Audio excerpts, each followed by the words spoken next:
Welcome everyone to the first educational session by Reut-Capital. Today, we will talk about the basics of real estate and why it is such an awesome asset class to have in your portfolio.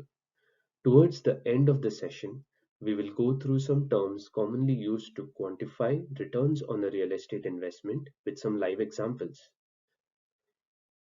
Before we get started, there is some boring stuff my lawyer wants me to go through. The disclaimer slide. I am not an investment advisor, and this presentation is provided for educational purposes only. The metrics mentioned in this presentation are rules of thumb. They are not hard and fast rules and are meant to be general guidelines towards your investment strategy. All investments involve different degrees of risk, and you should know your risk tolerance and your financial situation before investing. With that out of the way, let's get started. I want to begin with a question to the audience. Let's say you have $100,000 to invest and you put it in the stock market. In a year, the value of your portfolio went up to 110,000. What are your returns? Well, this is fairly straightforward, right? 10%. Now, if you were to put that money to buy a $100,000 home and the value of that home in 1 year was 110,000, what would your returns be in this case? I'll give you guys 10 to 15 seconds.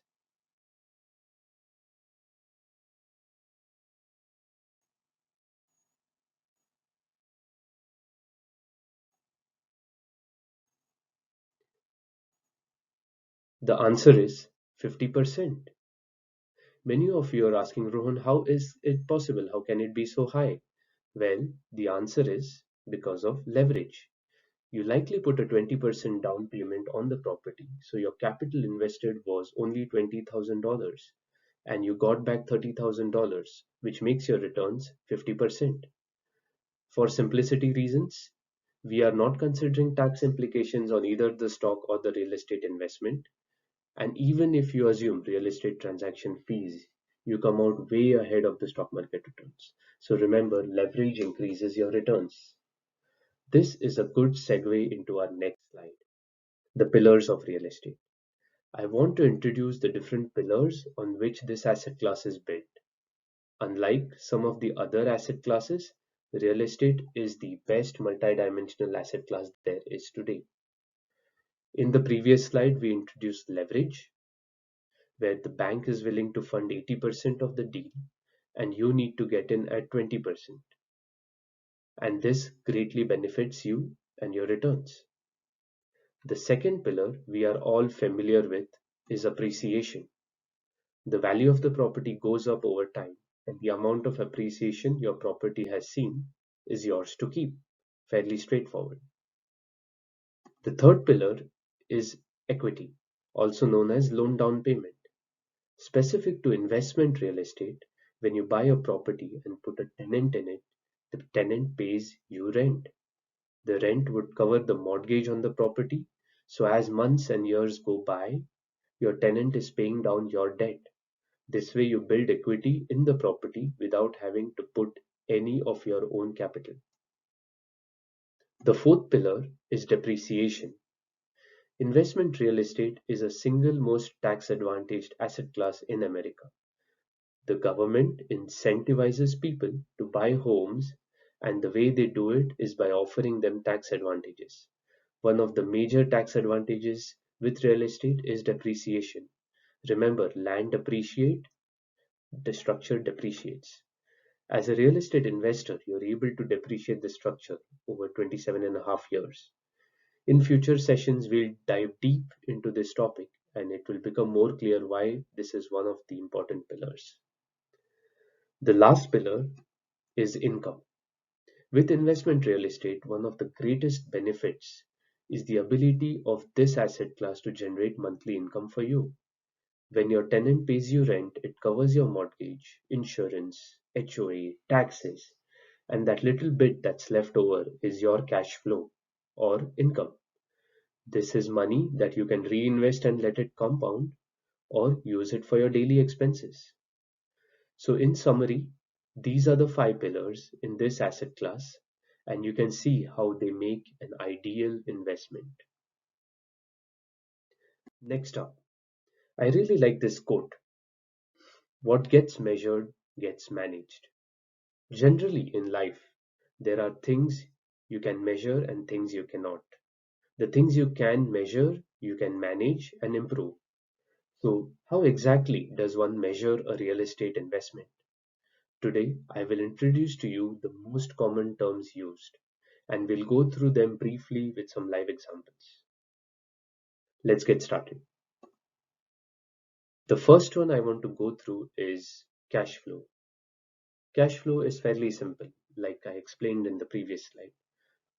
From the received rent, whatever amount left over after paying mortgage, insurance, HOA, taxes, and other expenses is called cash flow. This is the monthly income you receive from owning the property. The next one is COCR, cash on cash return. Cash on cash return is a measure of how quickly you are getting the return on your invested capital. If you invest $100 and every year you get $10, your cash on cash return is 10%. Next, cap rate, also known as capitalization rate. Cap rate is mostly used in multifamily to calculate the value of the multifamily property. The formula simply is net operating income divided by cap rate is the value of the property. In layman terms, cap rate is the return on the property if you were to buy it all cash. The next one I want to cover is net operating income. Again, fairly simple. NOI is simply the difference of income the property generates minus the operating expenses. Remember, NOI does not include debt service. The next one is AAR, average annual return. As the name suggests, it is the average annual return on the investment. But remember, this does not take into account the time value of money. What exactly is time value of money? Let's talk about this in the next metric. The last one we are left with is IRR. IRR, this is one of the most important metrics when it comes to assessing an investment. IRR accounts for the time value of money. One needs to understand that X amount of dollars is more valuable today than 2 years from now because the purchasing power of that X amount of dollars decreases over time. The IRR takes into account the cash flows over time, including the initial investment, which counts as a negative cash flow. This will start to make a lot more sense when we dive deep into some examples. Our last metric is equity multiple. This basically is a ratio of the total returned capital versus invested capital. So if your money has doubled at the end of your investment, your EM was 2x. Hope the above metrics gave you a good introduction to understanding how to measure investment real estate. Some live examples will make it more clear. Before we move on to the live examples, I want to take a moment to share some other topics I plan to cover in future sessions. Let me know if a particular topic interests you or if you would love to chat about anything we shared today. Alright, let's move on to some live examples.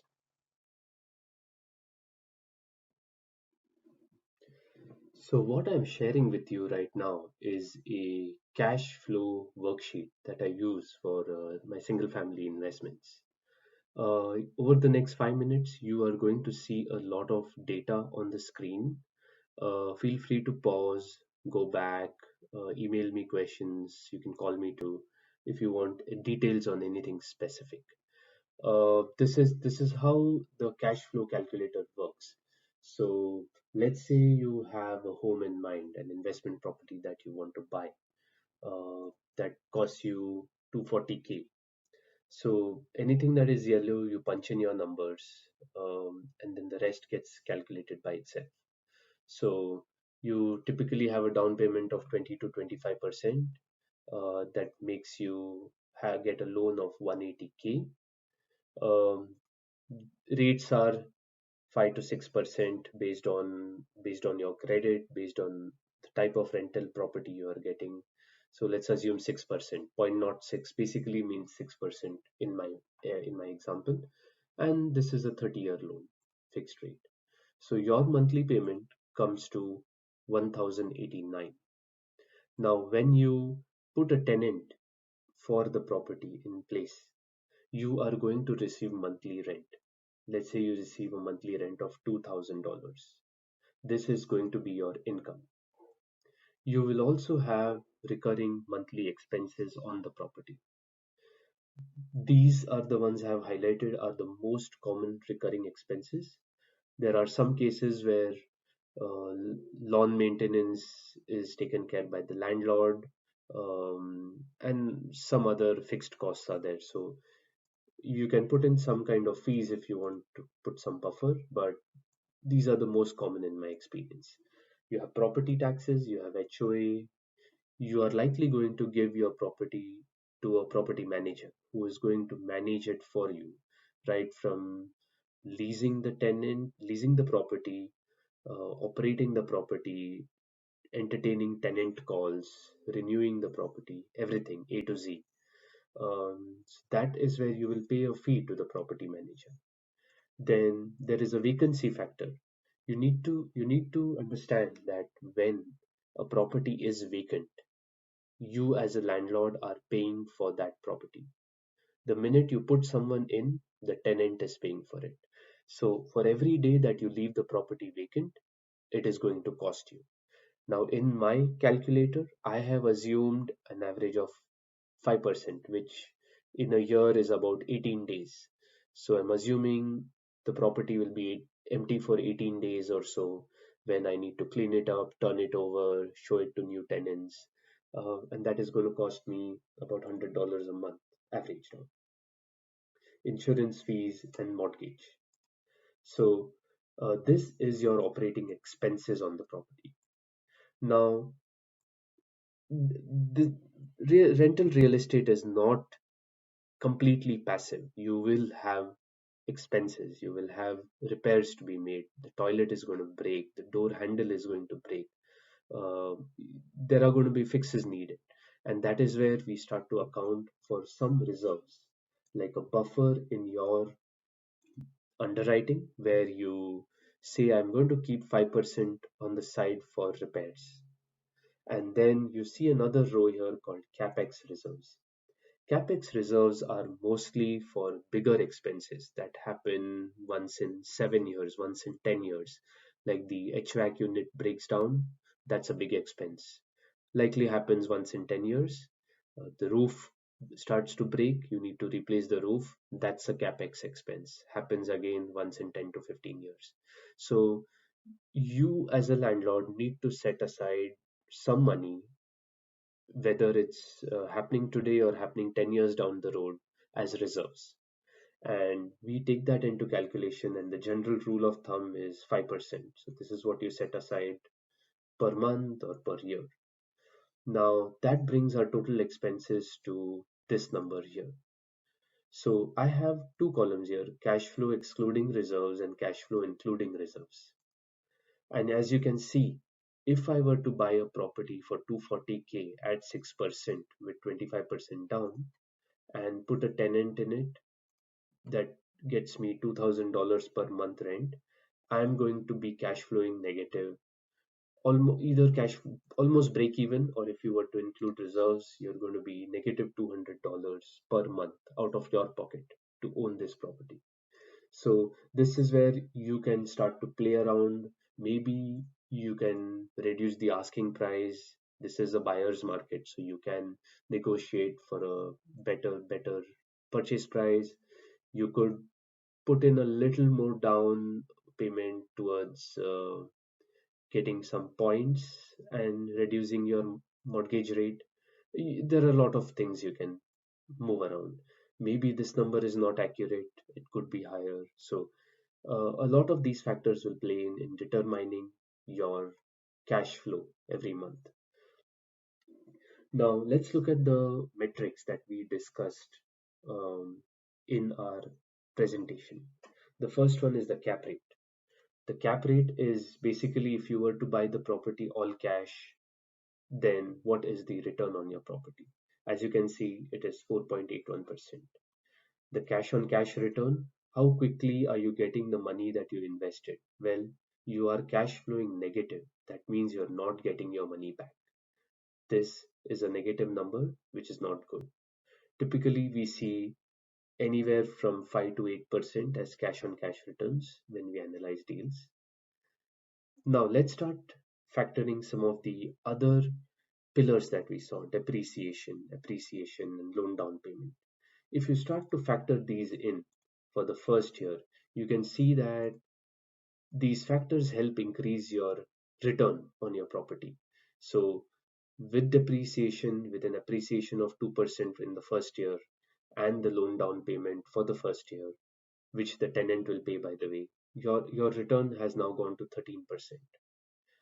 The other number that we spoke about was NOI, the net operating income, is a number that you can keep in mind just to see how your property is performing. Are you profitable or not at the end of the day? And DCR, this is not something we covered, but it is a concept used in multifamily, where the bank wants to have some buffer when they lend you money for the house, and a DCR of 1 means there is no wiggle room, and banks usually want a DCR of either 1.25 or higher, which basically means there is some wiggle room for the bank to operate, to give you a loan. Now, in this case, 0.88 is very low, and if this was a multifamily property, you would not be getting a loan. Um, so the reason I am giving this scenario is to to show you there are different numbers that you can tweak to achieve your cash flow results that you want. If you want to break even, you need to make sure you change these numbers that fit your criteria. Somebody may be okay with a negative $200 cash flow, as long as they feel like the property they have got appreciates well, and over 10 to 15 years they will come out ahead. That's a completely okay thing to do. Now, what happens if I have popped up another table here? This table is basically when the tenant decides to stay and does not leave the property the second year. The numbers look a lot different. You see, you were almost breaking even, and now you're cash flowing $200. Why? Because your vacancy is zero. That means for the 18 days that the tenant was maybe would have vacated, is now going to be staying. So your vacancy plays a big role. Your property manager doesn't have to take fees from you to renew the property, put it on the market, release it, show it to new tenants. So uh, the idea here is to show you that there are turnover costs involved with single family. With single family, either the house is occupied or vacant. It's either a 1 or a 0, which is one of the biggest drawbacks of single family. Um, that if a tenant leaves, it is vacant completely and you are completely responsible.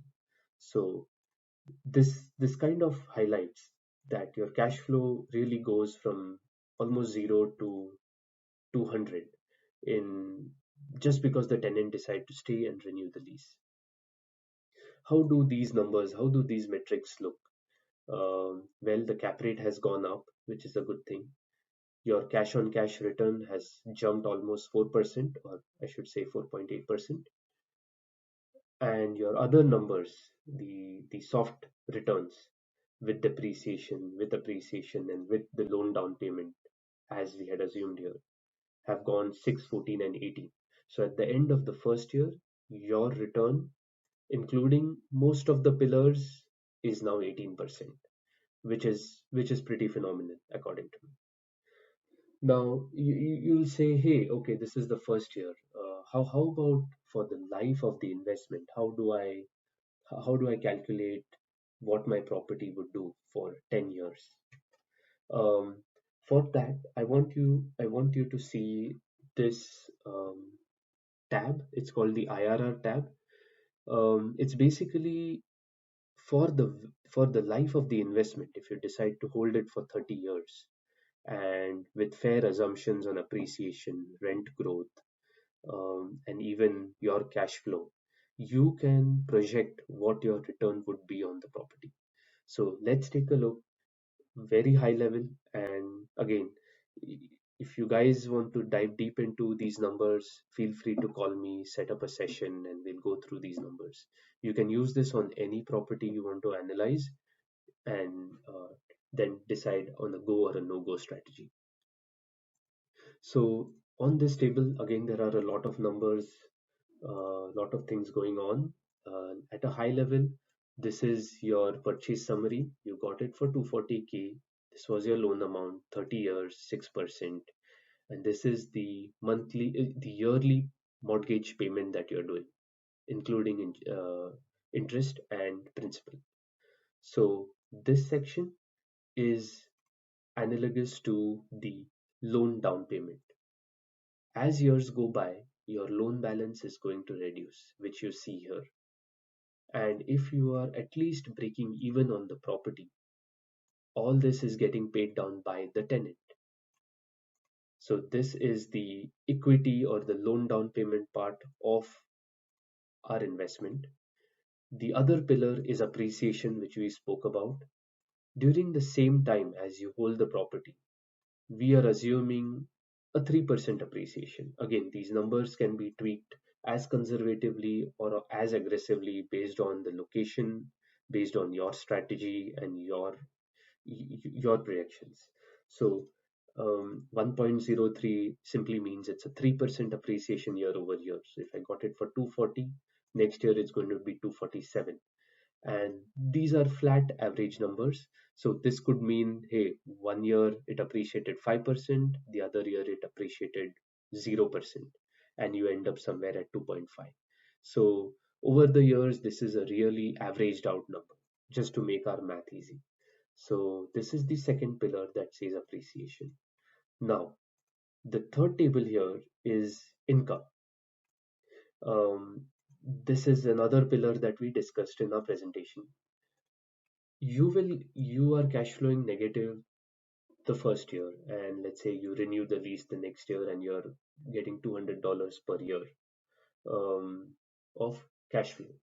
Now, this is with reserves, by the way, so this is as pessimistic as it can get. Now, you assume a rent growth of 3%.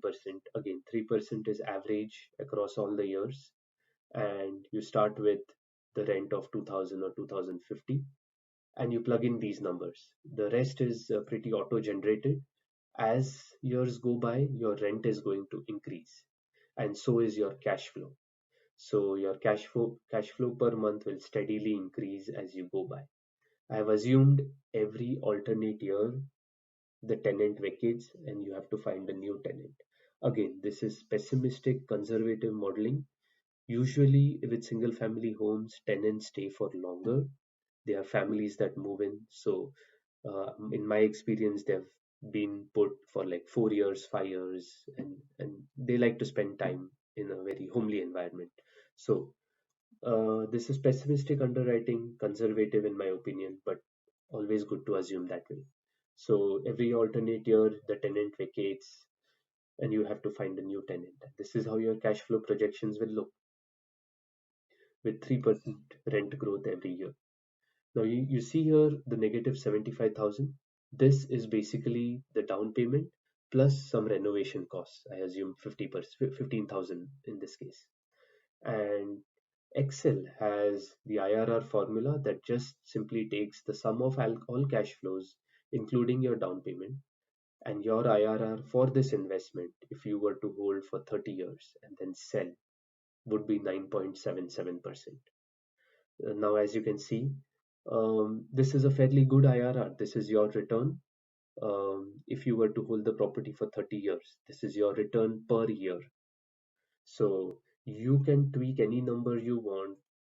If you want, you can just go, hey, maybe 1% appreciation is what I feel is right. Or, then here's your IRR. See, the appreciation, you dropped it from 3 to 1, did not really make a big dent in the IRR number. It went from 9.77 something to 9.03. So you can play around with these numbers as long as you want and see what returns you achieve.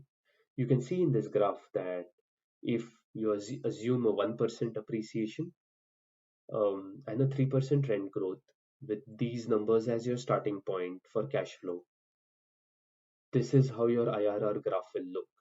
You are likely below water for the first 7 to 8 years, and then it starts to explode. And towards the end of 30 years, you average at 9.03. And you can change this number. You buy in a highly appreciating market, something like maybe California, you average like 5% appreciation. Now your IRR is 10.74. Your break even has reduced from 7 to 8 years to 4 years, almost 5 years. So this is kind of what I use to have a holistic view of something I'm analyzing or I want to invest in. Um, I'd be happy to share this with you for anybody who wants to play around with this.